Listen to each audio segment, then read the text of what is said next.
The biggest thing with Jim, if you guys are in accountability, you know who Jim Larsen is. So, but when he gets in here, one of the biggest things was about him and running his, here he comes, his business. So it looks like he's popping in with us right now. Mr. Jim Larsen. People, like you always say, it's like popcorn. How are you, sir? I'm doing great, man. How are you? Excited to be able to hear from you today. I know we get to hear from you each morning. And that was the first part that I was going to kind of add to it. You know, it's honest to God, like a big thank you from all of us for the environment you've created for us in the accountability. So I we're not going to appreciate have that, man. 500 people in here. Sorry, didn't mean to interrupt you. No, you're good. I appreciate that. I love that call. That's it's taken on a life of its own. It's grown bigger than I expected. I expect now it's going to grow bigger than it is, but it's been transformational for my agency, and the feedback that I've gotten from a lot of others sounds like it's been that way for them too. So I'm myself grateful for how it turned out. Absolutely. It is. I mean, it's anybody that seems to be starting their day there, getting the message that you're sharing with all of us, and then at the same time being able to go into the breakout rooms. It's like one of the texts that I sent to you one day. It's your giving heart, and giving all of us and letting us share and all of that. So we appreciate that very much, and welcome. Yeah, thanks. I'm excited to be here. The other thing is we're we're not going to do like any announcements. What do you mean? Sometimes we'll do that and things like that. Today, I just wanted to really be able to focus on you, and talk a little bit about the biggest thing with you, Jim, is you've mentioned it a couple different times. Is the story of you coming here, leaving, and then coming back, and then the success that you have had with you coming back. We have a lot of new folks right now as our agency is building. And I think for them to be able to hear from you and how you've built your agency and the um, one of the things with you that I wanted to kind of mention as we get you started, I said something to you. I said, it's like when you're speaking, it's like we're going to church. It's business church, but it's like going to church. And then you and I met, and I got to really be able to speak to you when we were at AO at Academy down last fall. And when I was telling you that same thing, you said, well, my dad's a pastor. And then it all came together. You know, you were listening all of those years, and it was the same thing as being at church. So when you bring it, everybody, guys, listen. And let's get ready to go with Jim being able to share with us and us being able to have this special time with him. Jim, if I'm going to let you basically take the floor, if you're okay with that, um, and just be able to share that story with us, so that people that are new and understanding what they really have here, there isn't a better person to be able to hear that from. I appreciate that, Sean. I'm always honored by the invite, guys. I don't take it lightly. I really don't. I'm very careful about the influences, the voices, the stuff that I let into my own mind and heart, the ones that I introduce to my team and my agency. So when I'm put in a position and invited to speak, I don't take that lightly. It's really an honor. And so I really genuinely, Sean, Chris, Menifee, thank you guys. I appreciate the invite to be on here. I'm probably best known in the symmetry world. If you guys don't know me, if we haven't met, I'm known as the guy who quit. I came here in January of 2020, lasted about 4 months. I think I wrote 3 policies. I don't even know if any of them issued. They probably didn't issue. And then I quit. I was overwhelmed. I was not coachable. And then I came back 2 years later in January of 2022, and I was one of the fastest to the top contract level. I believe I was the fastest to equity partner in the company's history. So coming back in 2022 as a guy who had already tried this, hated everything about it, and quit, and then came back. And in that first year, I came in January of 2022 is when I came back. We finished that year at a 110 contract level, just shy of $1 million in sales as an agency. Second year, 2023, did $4.1 million as an agency. Third year was 2024. We did 6.5 million. Last year was I don't know, year 4, we were 7.5 million. And then this year, my goal is 10. We're on pace for 9. So that frustrates me. But you can see the incredible growth that we've had in those years. And so the biggest question I get, and a lot of the stuff that I like to chat through, really is, what is the difference? What is the difference between a guy that comes in here, gets overwhelmed and quit, and a guy that comes and wins at the highest levels? And so I want to unpack that, because the biggest lesson I realized in that was that I was the same guy both times. I was the same guy. The potential to hit the top of this company and build legacy type income for my family, that was there even back in 2020. I didn't see it. I didn't know how to leverage it. I didn't know how to believe for it. I didn't know how to capture that, but that doesn't mean it wasn't there. And so coming back and doing what I did, I can now, with full transparency and belief, look at every single one of you in the eyes, either in person, Sean, like I got a chance to hang with you for a little bit, like either in person or even through this Zoom. I can look you in the eye and fully believe that you have the potential to hit the top of this company and achieve everything you want. You also have the potential to get overwhelmed and quit. Both of those are true. They're true today. They're going to be true 6 hours from now. They're going to be true next week. It's going to be true a month from now, 6 months from now. It's going to be true 3 years from now. Your potential and whether or not you can is not the right question to ask. And that is often the question people are asking. They're coming here, and this was a big difference between Jim 1.0, let's call him that, and then Jim 2.0. One of the biggest differences was the questions I was asking. And honestly, if you're often finding yourself not getting the answers you are looking for, it's because you're asking the wrong questions. And I wasn't asking the right questions. I came here the first time. I didn't know my mentor. I was introduced to Jacob Pogue. We met very quickly at this entrepreneur's dinner, very briefly. Didn't even exchange numbers, just met him. He was pretty cool. That was it. Walked away. We had a mutual friend that knew I was professionally frustrated and was like, hey, do you remember that guy Jacob you met? I don't even really know what he does, but he's always hiring. Maybe you should give him a call. So he gives me Jacob's number. I call Jacob Pogue. Again, I don't know this guy. I give him a call. He tells me about symmetry. I'm like, that sounds like the smartest thing I've ever seen in sales in my entire life. I had my license 4 days later. Well, I had passed the test 4 days later. Got my license, as soon as Virginia processed that, I came in ready to freaking go. Except, not only did I not know Jacob, I didn't know anybody. I had no emotional connection to anybody here.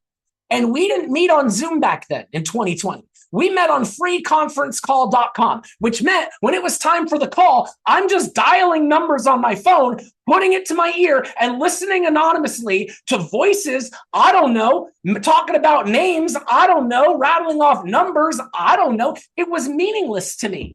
So when I'm hearing what people were doing and so sold this much and so sold this much, to me it was like, good for them, but what does it mean for me? I don't know these people. Maybe they have something I don't have. Maybe they've got resources I don't have, a skill set I don't have, experience I don't have. Maybe they've got a network I don't have. Like, cool for them, but I couldn't in my mind figure out how that translated to me.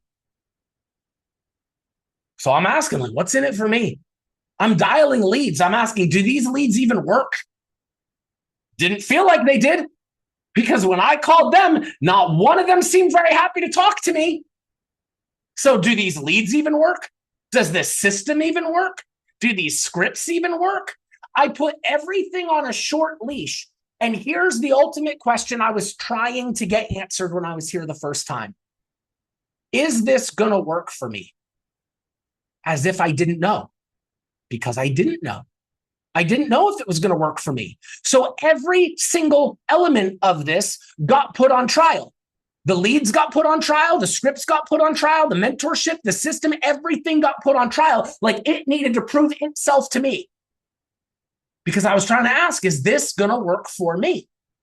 When I came back the second time, I wasn't asking that question anymore. And I wasn't for two very specific reasons.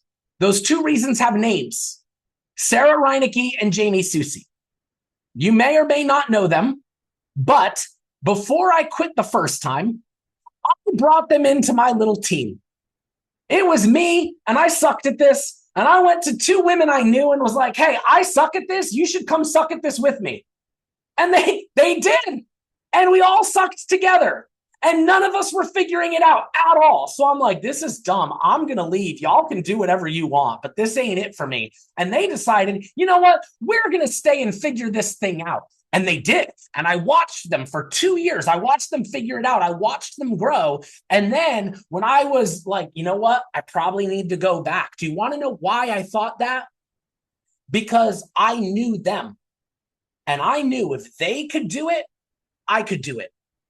That was the emotional connection I needed. So when I came back knowing I could do this. I just had to figure out how. That one shift changed everything for me, because the first time I was here, I was asking if. The second time, I had already settled if. I knew I was going to win. I just had to figure out how. I didn't know how, but I had to figure that out. Answering that question was a very different question, because it wasn't about, do the leads work? I could see they worked. It was just, how do I get them to work for me? How can I make them work? What skill set do I have to learn? What skill set do I have to leverage? I took ownership over my part of the equation instead of, and this is what a lot of new people do, they put the system on trial, not recognizing that in this whole proven system, there's only one new variable that's actually on trial. You want to know what that one new variable is? You are the new variable. Everything else has already proven itself over and over and over again. And yet we come in with our big egos.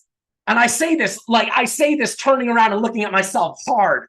We come in with our big egos as if we are this unique special flower that is going to prove or disprove this thing.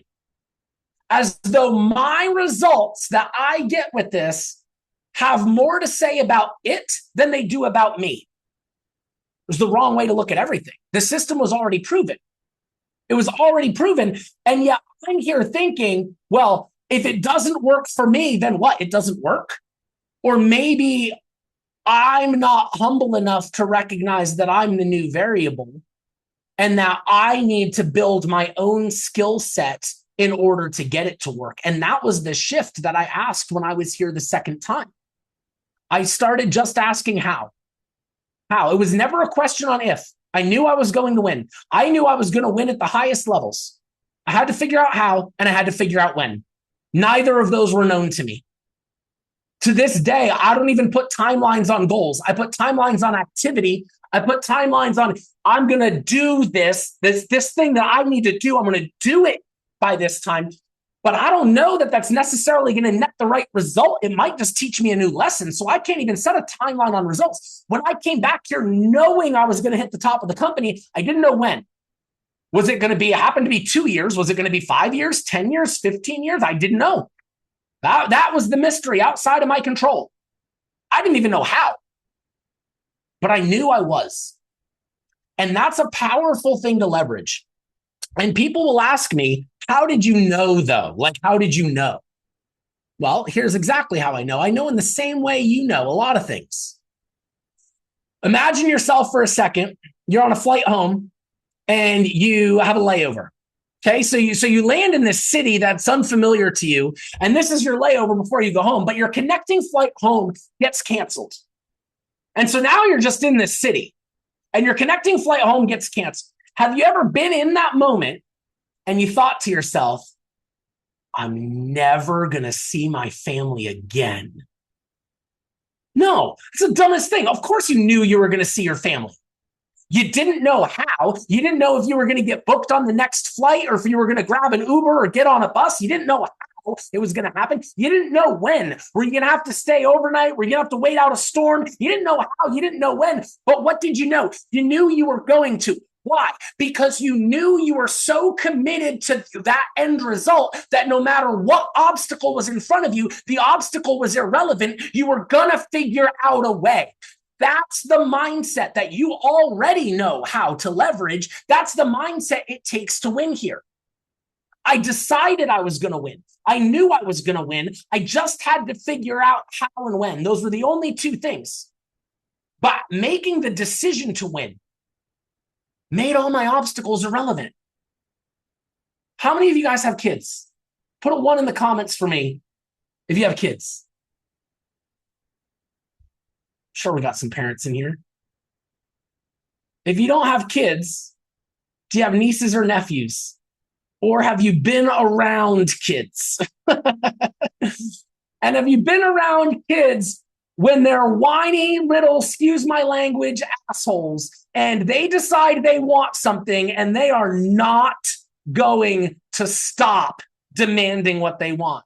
And they're going to come, can I have this? Can I have this? Can I have this? Can I have this? And at some point you get so overwhelmed, you're like, fine, take it. Just leave me alone. And then what happens? As soon as you give them what they said they wanted and they go away, you have peace again. And that decision was rewarded. And I think our goals operate this way a lot.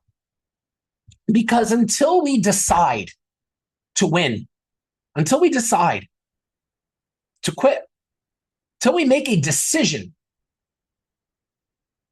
every obstacle we face is like that nagging toddler that asks us over and over, is it really worth it? Is it really worth it? Is it really worth it? You got to buy more leads. You haven't even made a return on the leads you got. Is it really worth it? You're going to have to invest more time. Is it really worth it? You're going to have to sacrifice vacation. You're going to have to wake up early. Is it really worth it? Is it really worth it? It's going to ask you over and over and over again, like that nagging toddler, until what happens? So you're like, oh, no, it's not fine. I quit. And then what happens? Peace. You solved all of your business problems in one move. You know how simple it is to solve every business problem you have? Quitting is the easiest thing in the world. Solves every problem. You're like, I'm having trouble converting leads. Cool, just quit. You'll never have to worry about it again. My leads, my return on my lead spend isn't great. Just quit. I promise it'll go away. You won't even have lead spend anymore. Just quit. When you decide to quit, solves all your problems. And so I've even talked to people that have quit and they're like, I have peace about that decision. Like, it's not that decision you have peace. You have peace because you made a decision. Any decision silences the noise of indecision. The noisy part of business is indecision. The noisy part of parenting is indecision. Your kids are pressing you over and over and over, whining, because they sense ambiguity. They sense that you haven't made up your mind, and they're pressing the ambiguity that you haven't made up your mind. Whether you say yes or no, that is a decision. Decision silences in the noise of indecision. So I could give my kids the thing, or I could say a hard no where they know I mean business no. Either way, I'm going to get peace. Because the noise exists in the lack of a decision. The noise in your business, the noise in your head, the anxiety, the angst, the frustration, the pressure, all that you feel, that's the noise of indecision. It's the noise of trying to figure out if this was going to work instead of just trying to determine how. And that noise of indecision is never going to go away until you make a decision. When I made the decision to quit, all my business problems went away. I had new problems, namely the problem of going right back to the place I didn't want to be, which is why I joined in the first place. I had new problems, but I didn't have symmetry business problems. Quitting is the easiest way to solve your problems. But you came here to embrace these problems in order to get out of your current problems. So going back there is not going to solve the actual problem. The only way to solve your actual problem is to win here. Every one of you came here for a reason. You wanted something. What did you want? Put that in the comments for me. What did you want? I've never met a person in my life here that came here because they were so rich and they were so bored They're like, you know what I'm going to do with all my extra money because I'm so rich? I'm going to spend it buying leads. And you know what I'm going to do with all my time because I'm so bored? I'm going to spend it calling those leads. I have yet to meet that person. You came here because there was something you wanted that your current trajectory wasn't delivering. Marissa says work from home balance. Donna says time and money. Financial gain, James. Money, Wendy. And I assume, Wendy, not just money, but like more money than you were making outside of here. Unlimited, uncapped money. Freedom to choose. Financial freedom, stability. We come here looking for things. And then we face the challenge of here, the challenge of growing. And we start wondering, like Israel, when they come out of Egypt in the Old Testament, Israel comes out of Egypt and they're like, we had it better in Egypt. Send us back to those problems, not these new problems. We do this all the time. It's not going to be easy. It's not going to be easy. It's not supposed to be easy. Would you watch the movie? Let's imagine a movie for a second, okay? Movie introduces its main character, okay? Main character wants something big that's been out of reach. Main character wants it. And then we watch this movie and main character does some cool things, makes steady progress and gets the thing he wants.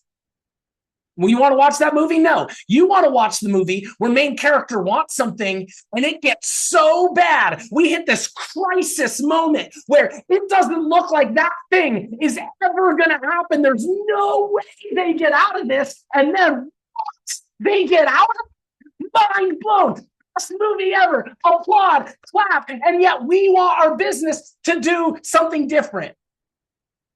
Would you watch the sporting event where they just pulled the defense completely off the field and just let the offense score?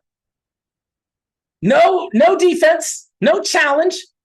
Just shoot the bucket and it goes in every time. Effortless. You wouldn't watch that game. We're built for challenge. We seek challenge. We're inspired by challenge. And yet somehow when we actually face challenge, we feel like, I'm not supposed to face this. This is supposed to just be easy. No, it's not. Nothing in life is supposed to be easy.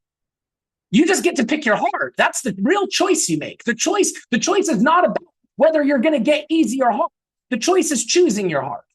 You can choose the heart of building a business, or you can choose the heart of working 40 hours a week for someone else for the rest of your life, hoping to save up enough to retire before you die. You choose your heart.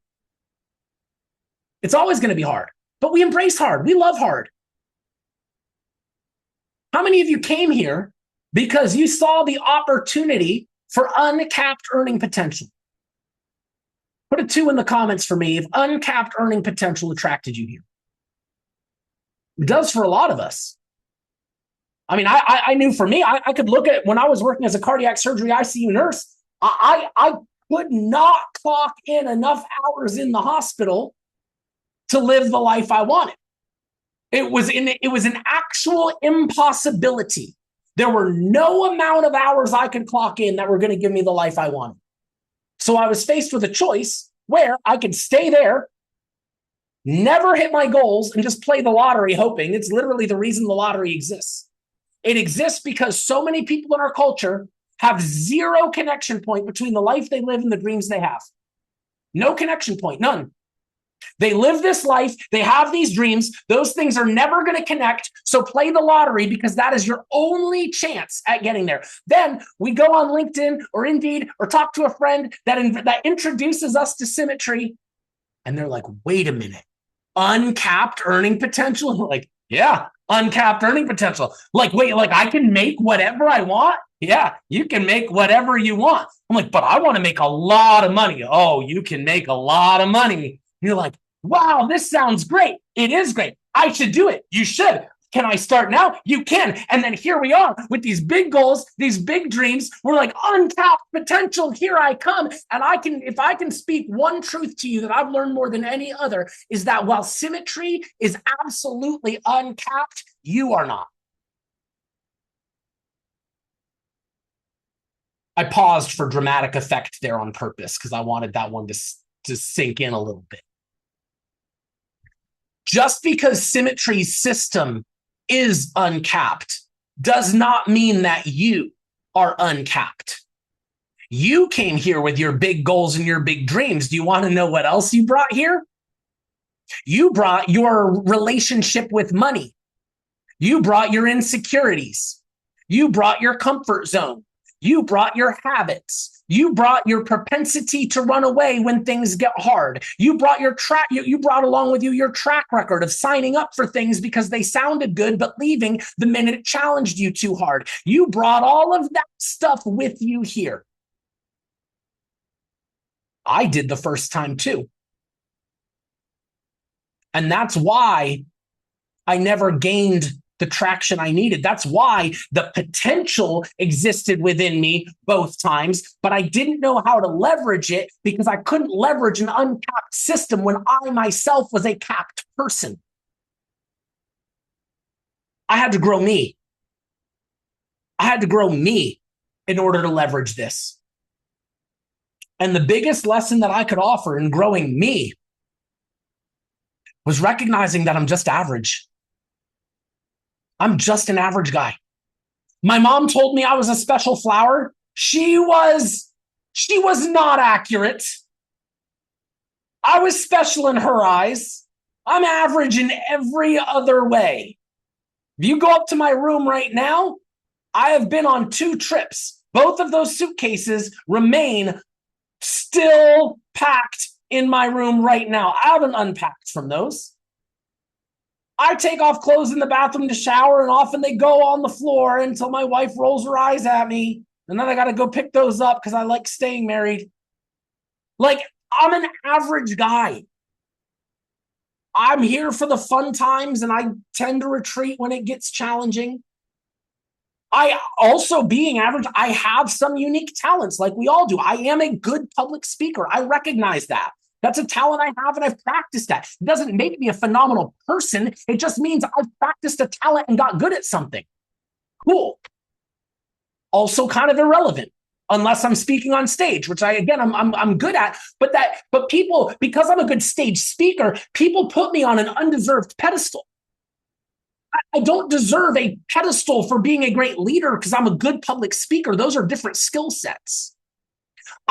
Just because I'm an above average or good speaker doesn't mean I'm an above average person in other areas of my life. It just means I happen to have developed a single gifting and a single skill set, just like you have.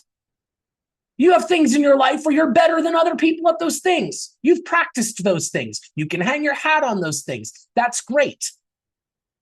So the minute I recognized that my mom lied to me and I was not a special flower, I was average. That was the first time in my life I was in a position to actually do something about it. Because here's what most people do.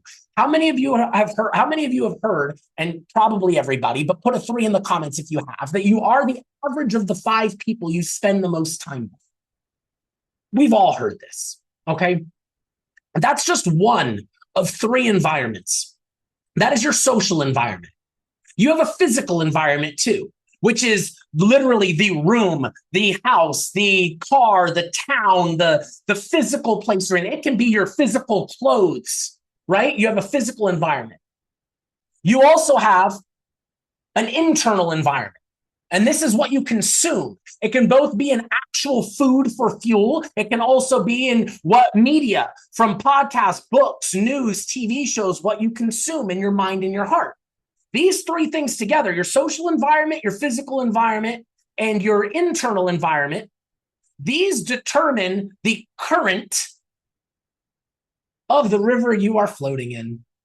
And most people just float in the river they're in. The river you're in is going somewhere. And if you want to know where it's going, look at the people who are in this river with you. That's where it's going. It's going there. So the neighborhood you're in, the associations you keep, the stuff you listen to, this is where you're headed. Now, every now and again, we come across a story of someone who did not like where the current was headed, and they pick up and they start swimming against the current. They start fighting it. Now, every one of us We can fight that current for a little while. We can grit our teeth. We can white knuckle. We can fight against the current for a little bit. But what happens the minute we get tired, we get sick, a kid gets sick, we go on vacation? Oh, it's exhausting. We drop and then we go right back with the current. This is why you watch people. They lose a bunch of weight. Why do they gain it back? Because they got tired and they drifted with the current again. It's why they make progress in a season and then they get tired. They drop it and they go with the current again. That's what most people do. And when I say I'm average, that's what I recognize. I'm not stronger than the current I'm a part of. I'm not. I own now almost 70 bottles of bourbon. A lot of them I haven't even opened. These are like collector's bourbon. 4 years ago, I didn't even drink whiskey and didn't know the difference between Scotch or bourbon. Why do I have all this bourbon now? Well, I made friends with some guys in this new neighborhood, and these guys all collect bourbon. So we have these bourbon nights, and we chat bourbon, and we talk bourbon. And by nature of being around these guys, what did I end up valuing, desiring, liking, wanting? Bourbon. Because your environment matters. Your environment matters. What you value, what you're willing to tolerate, what you expect of yourself. All of these have to do with the environment and the current you're part of. And for so long, I tried to fight against the current. For so long, I tried to be exceptional when I'm just average. And we'll hear the story every now and again of somebody who what is exceptional, someone much stronger than me, that fights against their current and against all odds. They create a life for themselves, the rags to riches story, the pulled himself up from his bootstraps, he was going nowhere, he was a part of nothing, and he achieved this, and we make movies out of that, and we celebrate it, and we're excited. Why? Because it's so rare. If it were common, it wouldn't excite us. It's only exciting because of how uncommon it is. And that's who I was trying to be. I was trying to be exceptional in an average environment. I was working as a nurse, making $65,000 a year, living in a neighborhood of people that made $65,000 a year, and we talked about $65,000 a year problems. We valued $65,000 a year things, and yet here I am with goals of making $250,000 or more a year. And I was fighting against a current where I'm like, man, I got to make these sacrifices, and the people around me didn't understand those sacrifices. How long was I going to keep that up? I had to make investments I couldn't afford that nobody could understand. Was I really going to do that? And when I finally embraced the fact that I am not strong enough to outswim the current and I am not exceptional, you want to know what I did? I just put myself in a different current that was going where I wanted to go. All of a sudden, instead of being an average guy in an average current with exceptional goals, I became an average guy in an exceptional current where by nature of just being average, I was going to get where I was going. It became simple to me. It made so much sense to me that if I can recognize that I'm average, I just need to get in an environment that is headed to an exceptional place. And then I don't need to fight the current to get there.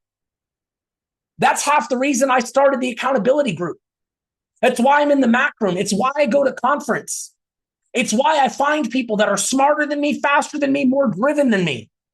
And I learn what they're doing, how they're doing it. I surround myself with people that are going where I want to go so that I don't have to be exceptional. I can just be average and do what people are doing. If your goals are going to require 1,000 dials a week, then you better be around people making 1,000 dials a week or no one's going to understand and you're going to let yourself off the hook. I don't know what your goals are going to require of you. But I do know that if you're in an environment surrounded by people that don't understand the sacrifice, then you're not going to make that sacrifice for long. You're going to end up quitting. I don't want you to quit because I know you can do a lot more than that. But you're going to have to protect your environments. You're going to have to start tolerating less. There's another big lesson is what do you call good enough? When you're on the phones, how many dials is good enough? What sacrifice is good enough? See, for most of us, when we say good enough, again, it's a reflection of our environments and the current we're in. So often when we say I did good enough, what we mean is I did good enough to maintain where I'm at. I did enough for today. Enough for what? Enough to maintain where I'm at. I made enough in deposits this week. Enough for what? Enough to pay my bills and maintain where I'm at. But that wasn't your goal. Not one of you put in your goal in the comments when I asked you why you came here. Not one of you put, I really just want to be able to maintain exactly where I'm at right now. You wanted more, but yet you're willing to tolerate where you are right now. You're willing to tolerate it. And as long as you're willing to tolerate it, you're not going to fight against it. You've got to raise your floor. And I mean this in the nicest way. But if you follow me for any amount of time, you know I don't pull punches. I'm going to be as honest and clear as I can. The reason you are not having consistent 5K weeks is because you're willing to tolerate not having 5K weeks. The reason you've got $10,000 in credit card debt you can't get out of is because you're willing to tolerate $10,000 in credit card debt. The reason you haven't lost the last 30 pounds you've been fighting to lose is because you're willing to tolerate having 30 extra pounds. Nobody wants to hear this. We want to believe that we have the debt, our business isn't growing, we have the extra. We want to believe that these things are true because of circumstances bigger and stronger than us. I can't help it. This is working against me. I can't help it. There's this thing. Boy, if you were in my shoes, you'd see it. I can't help it. And we want to say that because as long as we can't help it, we can't be blamed for it. The ego is a tricky thing. It doesn't want to be wrong, doesn't want to be at fault. So it's going to look at anything it can blame so that you're off the hook. But if you aren't responsible for it and you couldn't help it, then you can't help getting yourself out of it either. When I was going down this personal development journey, I thought the most empowering thing I realized was that, man, I can do it. It's within my power to do. So I got excited about that message. I started telling people, James, you can do this. Crystal, you can do this. Linda, you can do this. I thought it was a really exciting, empowering message. Sean, that was not the reaction I got. I did not get, thank you for believing in me. I got double middle fingers. You have no idea how hard it is for me. I can't do this. Get the F out of here response. And I'm like, that was the opposite response I expected. I thought people would feel empowered. And what I learned very quickly is people don't want to be empowered because the minute they feel empowered, they feel responsible. And they don't want to feel responsible because then they have to take account for the fact that they're not where they are. They have to take ownership of that. And it's much, much easier for us to point external to us and say it's not our fault, because as long as it's not our fault, it's not our responsibility. So I thought this message, if you can do it, would be empowering. Turns out for a lot of people, it's not. But if you want to grow a business, it better be. If you want to build a business, the start of building a business is the start of ownership. You don't take ownership at agency owner. You take ownership the minute you have goals that you're responsible for. That's real accountability. That's what I tell every new agent that comes in. So many people, this is their first foray into professional independence, where they get to decide when they're working, what they're doing, how much they're doing. They get to decide that. They love this idea of professional independence. A lot of us love this idea, but we don't know how to leverage that. We don't know how to do that. So we come in here, we get this like, we've got all this freedom, but we suck at leveraging this freedom.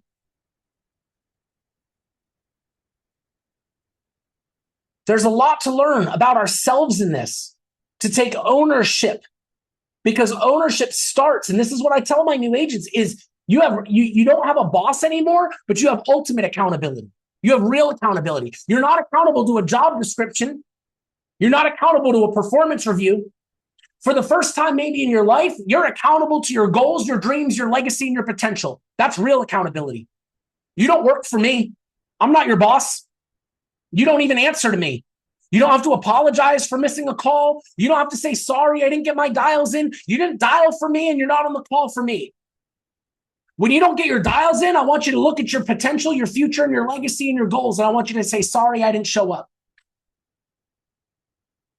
Tell them that's who you're accountable to. That's what you're accountable to.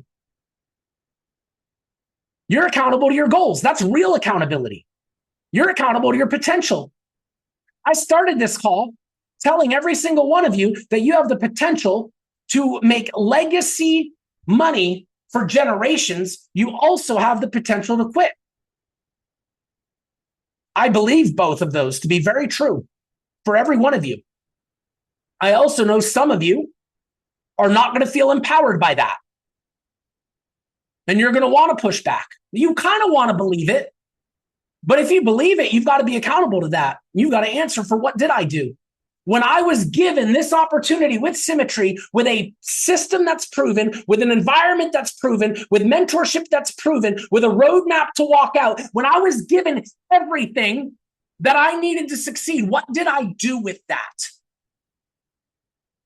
When my mentor said, make this many dials, did I figure out how to make that many dials, or did I push back about why I can't make that many dials? When my mentor said, you got to spend this much every week in leads, did I figure out how to spend that much every week in leads, or did I argue for why I couldn't do that? When my mentor said, you have to get to conference, did I figure out how to get to conference, or did I fight for all the reasons why I couldn't get to conference? What are you fighting for? Your potential or your present?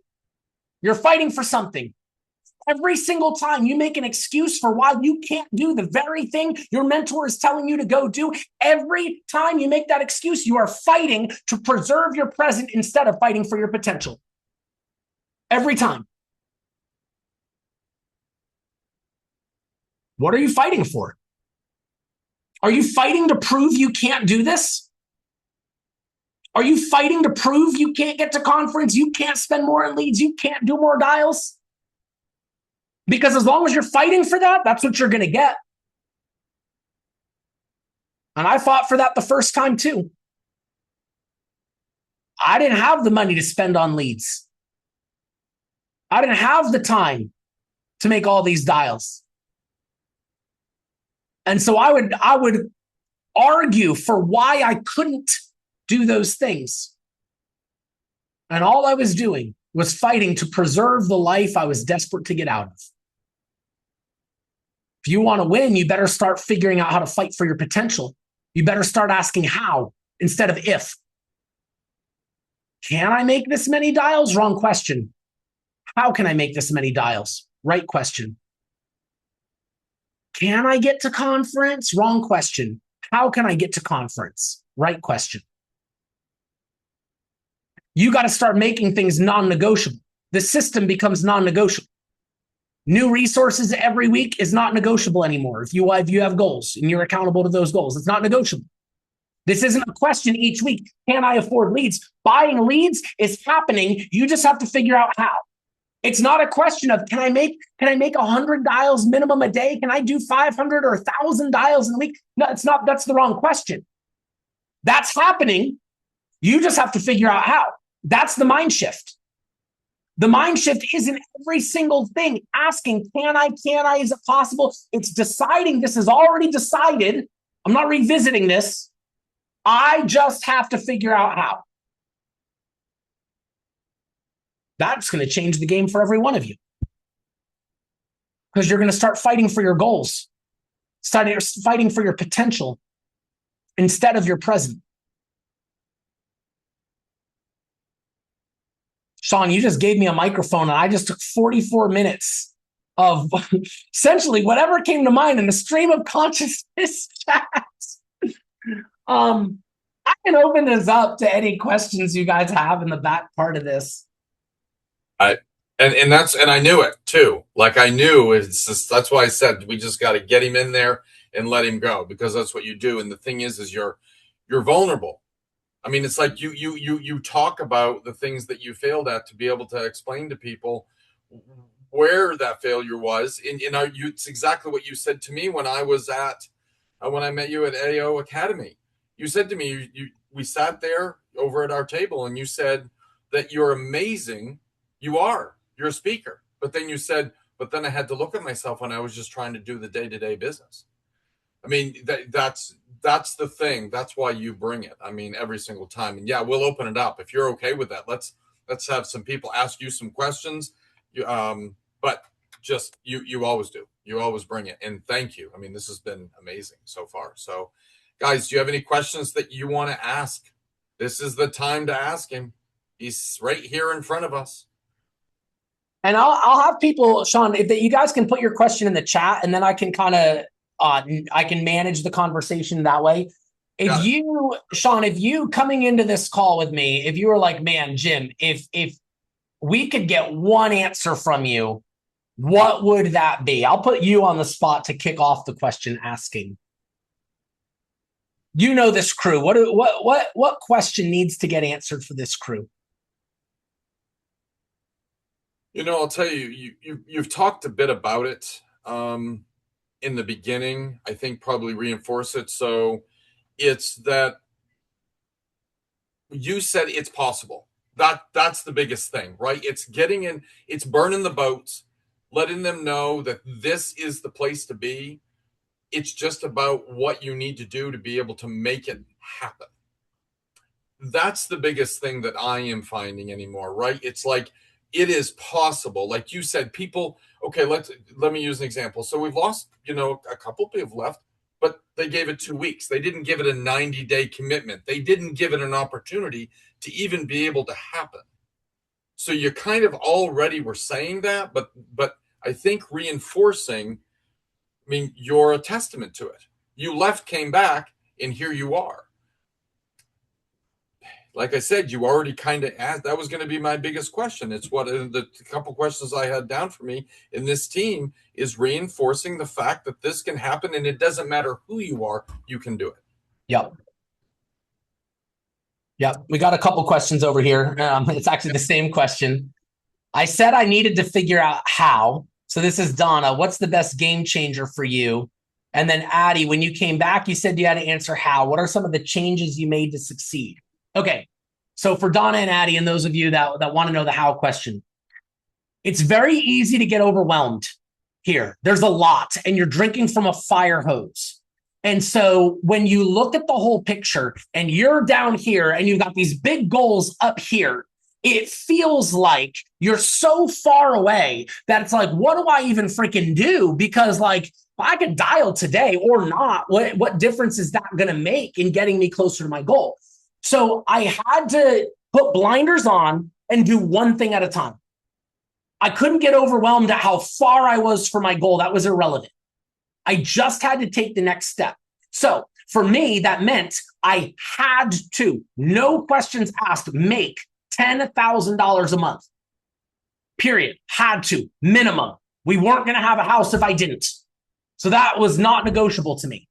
Again, when I say tolerate, I was unwilling to tolerate making less than 10K a month. So guess what? I never, since the day I came here, made less than 10K a month. That was unacceptable. It could not happen. We weren't going to have a house. We weren't going to have food. But it was a matter of doing the next thing in front of me. So when I was brand new, I looked at it like running bases in baseball. The very first thing that I had to do was get comfortable picking up the phone. That was first base. Just the courage to pick up the phone. I was an overthinker. I was so scared to look incompetent. I needed to know I could pronounce their name. I needed to know their mortgage amount, their bank. So I would spend 5 minutes looking at my script, looking at their name, looking at their address before I'd even dial them because I was so scared to look incompetent. I had to make massive number of dials till I just got comfortable on the phone. And then I was doing it. Then I got comfortable on the phone. Yay, look at me go. But you want to know what I wasn't doing? Setting appointments. Everyone was just like, I didn't request that. I don't want that. I already got that taken care of. I don't even own that house anymore. I'm like, well, okay, cool, I'm doing the dials, but like nobody wants this. So then I had to unpeel and learn a new layer to the skill set. I had to learn the art of bypassing that first layer of resistance to connect with a person, connect the dots between their request and my call to set that appointment. That was an art form.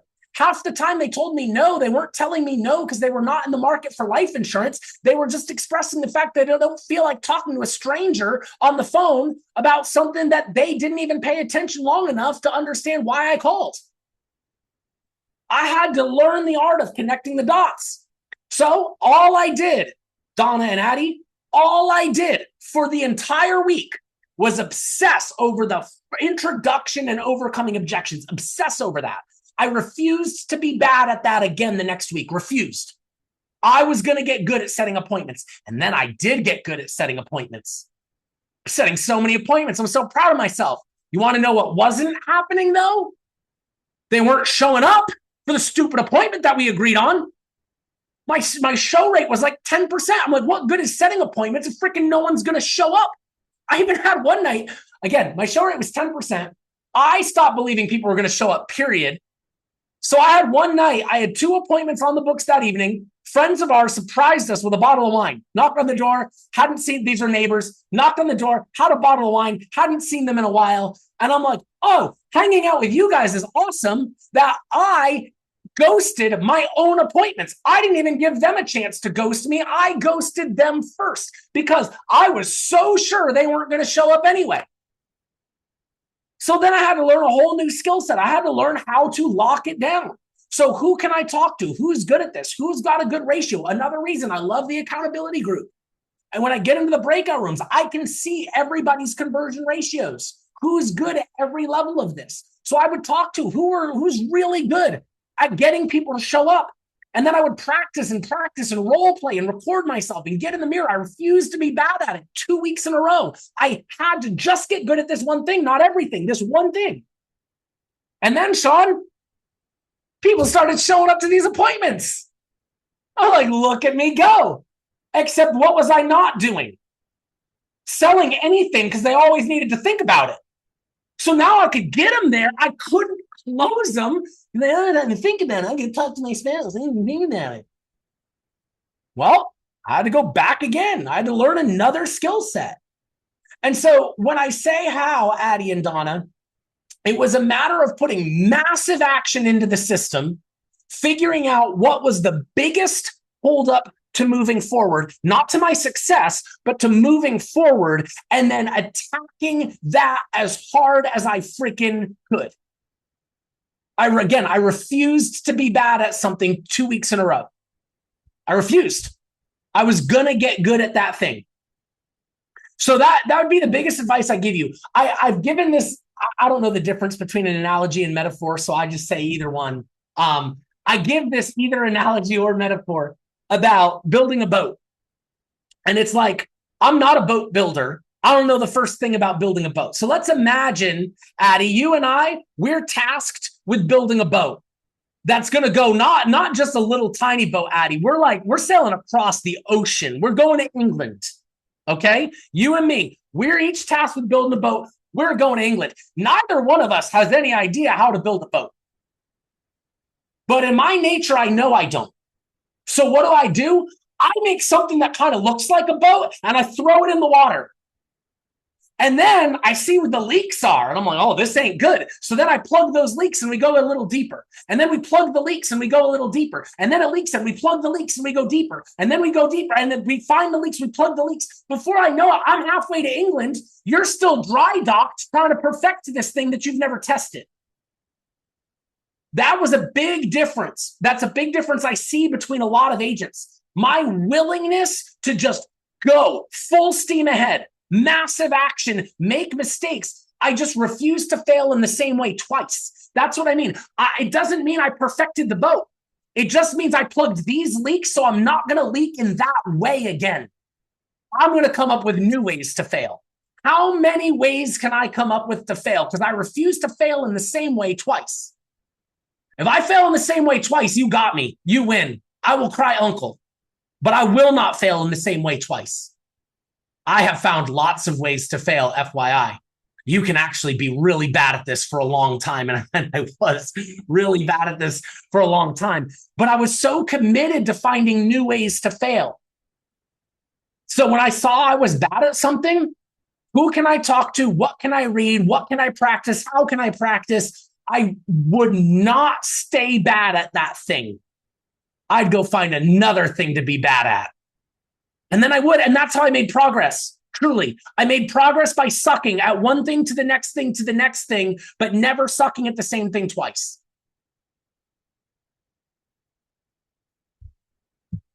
That's awesome, Jim. So Jerry's asking about a book. He said not ego is the enemy. He's been through that, but like a top book to be able to be for the next step. Like, is there a book that? Oh, a good book for mindset. I'm such a voracious reader. Recommending books gets challenging because there are so many good ones. If you are a chronic overthinker and you see yourself repeating the same cycles in your life, like just if you find the book, I'm just, excuse my language, plug little kids' ears, Gary John Bishop's book, Unfuck Yourself, one of my absolute favorite books. I mean, if you just need somebody to like get into your business, read your diary, and tell you what you need to fix, this book is it. Bonus on Audible, he's from Scotland and he reads it in his Scottish accent, so it sounds like William Wallace from Braveheart is like giving you a one-on-one here. I would recommend that book for sure. Top 5 habits we should let go of to grow to the next level. I love that question, Crystal, because it recognizes that it's not just what do I have to do, it's what do I have to stop doing, which is the bigger battle most people face. I would tell you that doing a really, really in-depth look at your calendar and how you spend your time is going to be a really, really good thing to do. We very often live reactively, both in business and life. We respond to the crises in front of us instead of being proactive to prevent the crisis from ever happening. Okay. If you remember, like back in the 90s, those WWJD, like what would Jesus do bracelets were like a thing. And I'll have agents now that are like, you know what would Jesus do in my situation? I would look at their situation and it sucked. And my answer was like, I think he would not find himself in the position where these were his only 2 options. I think where you are was a failure of 6 months or 9 months or 3 years ago. This is not a right now issue. And so the more we can do to proactively prevent ourselves from getting in bad situations is going to be huge. We have a lot of moms on my agency, and mom's biggest issue is the fact that the kids are not self-sufficient and keep interrupting dial time and keep interrupting this time and keep that. And then guess what? Surprise, it's summer. They're home from school. And all of these moms tell me how I'm having so much trouble doing this because these kids are so distracting. And I'm like, why is that surprising to you? Like, you have kids. You know they need stuff. You know in summer, they are no longer occupied by school. You saw this coming, but you did nothing about it knowing it was coming. So you let yourself in a position where now you're just reacting to the fact that they need things. And we do this in our lives. Every fitness guru is going to tell you to meal prep so that you don't wait until you're hungry and then binge eat everything that you're seeing. But that's how we run our businesses. I'm not going to be proactive. I'm not going to plan ahead. I'm not going to come up with activities for the kids for these 3 hours so that I can go dial. We're going to just react and respond. So the biggest advice I can give you is be proactive. Do the business version of meal prepping. Look at your week. Determine ahead of time how many dials you're committed to making. Figure out where in your schedule that's going to happen. Anticipate to the best of your ability what is going to derail that plan.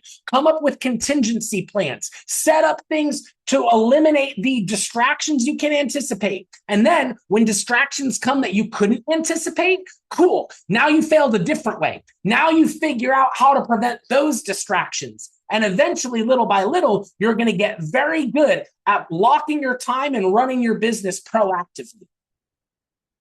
It's going to be the biggest thing. Because so many people don't just run a business, live reactively.